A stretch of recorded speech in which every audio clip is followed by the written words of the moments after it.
Magandang umaga po. Ito po si Aling Marie. Ah, ako po ay magbibigay lang ng konting komento regarding dito kay Attorney Panelo at kay Miss Amy Marcos. Ano po?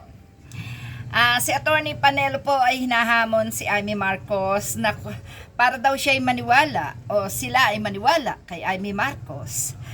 Kasuhan daw si Presidente BBM, no?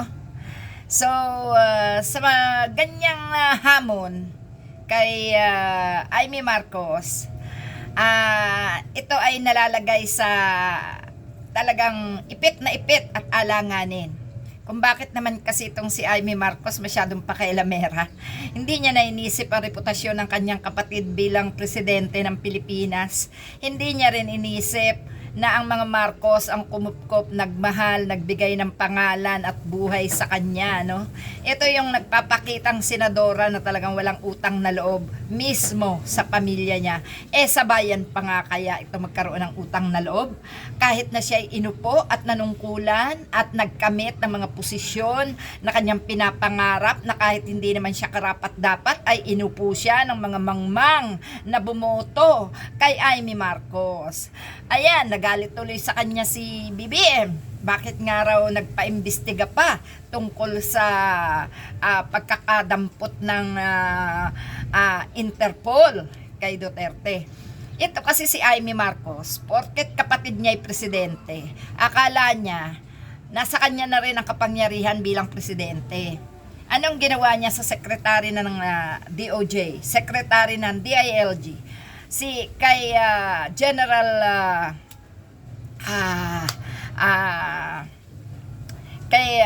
itong kay General ng ating kapulisan, no?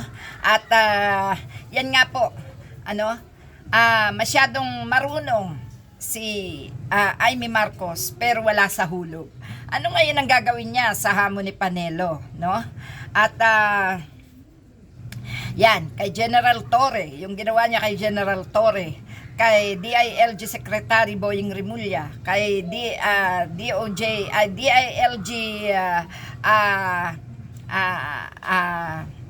John Vic Rimulya, at kay DOJ Boying Rimulya. Ano po, pasensya na po kayo, medyo kumikirot yung ngipin ko. Kaya yung sakit ang pumapasok sa utak ko ng aking ipin. Yan po mga kapatid ay isang hamon kay Amy Marcos sa pagiging atributida. Atributida po ang matatawag ko kay Amy Marcos. Unang-una, atributida, walang utang na loob, ipokrita, no, ha? Sabi natin ipokrita, bakit? Kapatid niya yung sinisira niya, ha? Yung ginawa ng kapatid niya na pagsang-ayon sa pagkakahuli kay Duterte, no? Sabihin natin sumang-ayon talaga si Marcos dahil hindi naman niya pinagtanggol hindi siya nakialam no? So okay na. Yun po ay isang bagay na ikinatuwa ng mamamayang Pilipino, no? Na kinokontra ni Amy Marcos. Sino ba yan si Amy Marcos? Isang senadora lang naman din yan, ano? Irerespeto nyo ba ang katulad ni Amy Marcos bilang senador?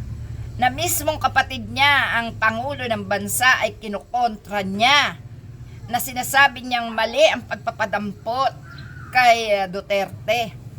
Hindi ba't ito'y isang kasiraan ng mga Marcos ang ginagawa nitong si Amy?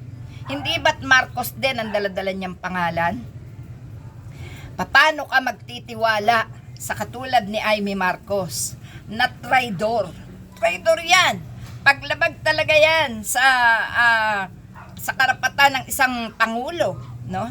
Pinangunahan niya ang desisyon ng isang pangulo. Tahimik nga si BBM Pagkatapos siya naman tong nagwawalwal dahil lang kay Duterte. Sino ba si Duterte sa buhay ni Amy at sino ba si BBM sa buhay niya? Kung siya'y may utang na loob, iisa lang ang pinanggalingan nila. Kung siya'y may utang na loob, ang Marcos ang bumuhay, nagbigay pangalan at nagpalaki sa kanya. At ngayon, sarili niyang kadugo ay sinusuwag niya. Antindi, no? Sakit isipin na hinamon pa siya na ibang tao para lang maniwala sa kanya ay pinakakasuhan o pinai-impeach si BBM. Sino naman kaya ang susunod sa mga hudas na to para lang gawin yung ganung bagay? Grabe ng galit nila kay BBM. Bakit kaya? Dahil ba hindi nila masulot-sulot ang posisyon? Yan. Dahil ba may pangako na kung sakaling masulot ang posisyon ay may ibibigay na posisyon kay Amy Marcos? Wow naman, ginawa nyo ng laruan ang gobyerno, ginawa nyo ng paligsahan ng gobyerno. Wala na, talagang tirarantado na yung mga gumawa naman ng pagbabago ng bandila ng mga OFW, bandila ng Pilipinas. Anong kababuyan ang ginagawa nyo sa Pilipinas? Hindi na ba talaga kayo uwi ng Pilipinas at binababoy nyo na ang Pilipinas? Ang kakapal ng mga mukha nyo, babuyin ang Pilipinas. Dito kayo pinanganak, dito kayo bininyagan, dito kayo nagsilaki, dito kayo natuto, at bago kayo makarating sa pinanggalingan nyo, dito kayo nanggaling sa Pilipinas. Bakit kailangan nyo lagyan ng agila ang bandila ng Pilipinas? Mga hunghang, walang modo, no? Mga walang modo, bastos kayo ng mga OFW dyan na nagbago ng bandila ng Pilipinas. Mga wala kayong kwentang Pilipino, wag na wag kayong uuwi dito sa Pilipinas. Wag na wag kayong uuwi dito sa Pilipinas. Hindi nyo na ito bansa. Kung saan nyo binalahura ang Pilipinas, kung saan bansa nyo binalahura ang Pilipinas, dyan na kayo mamamatay, dyan na kayo mamalagi. Maghirap, magdusa, yumaman, o anuman ang mangyayari sa inyo dyan. Wala nang pakialam ang Pilipinas sa inyo. Sama ng mga utak nyo, no? Magsama-sama kayo nila Amy Marcos, pumunta kayo dun sa dahig, tapos samahan nyo si Duterte sa kulungan. Yun ang pinaka-the best nyong gagawin. Yung iba nagtirik ng kandila para daw sa birthday ni Duterte. Yung iba naman nagtirik ng kandila para sa mga nabiktima ni Duterte. Ako magtitirik ako ng kandila. Ipagdarasal ko lang na sana, no? Na sana yung inyong tatay dagdagan pa ang buhay para makita nyo kung paano siya mahirapan sa loob ng kulungan. Para sagad na sagad ang inyong masakit na mararamdaman dahil kayo mga naging tanga, naging panatiko, naging mga walang modo, wala kayong utang na loob sa Pilipinas. Naging Pilipino kayo pero hindi nyo kinikilala ang mga patakaran sa Pilipinas. Ang sama ng mga pag-uugali nyo, no? Ha? Kahit saan sana kayo marating, Pilipinas lang dapat ang inyong tingnan, hindi yung kung sinong Poncio Pilato. Alam nyo, ang mga Duterte maglalaho sa mundo pero ang Pilipinas hindi. Hanggang kaapu-apuhan nyo maninirahan sa Pilipinas. Ang kapal-kapal ng mga pagmumukha nyo, pamamanahan nyo yung mga kaapu-apuhan nyo ng ganyang klase ng pag-uugali. Wow kayo, no? Sana hindi na kayo naging Pilipino. Wala kaming kababayang Pilipino na binabalahura ang bansang Pilipinas sa lugar na pinuntahan. Mga ipokrita at ipokrito kayo, no? Ha? Magsama-sama kayo nila Amy Marcos. Salamat po mga kapatid.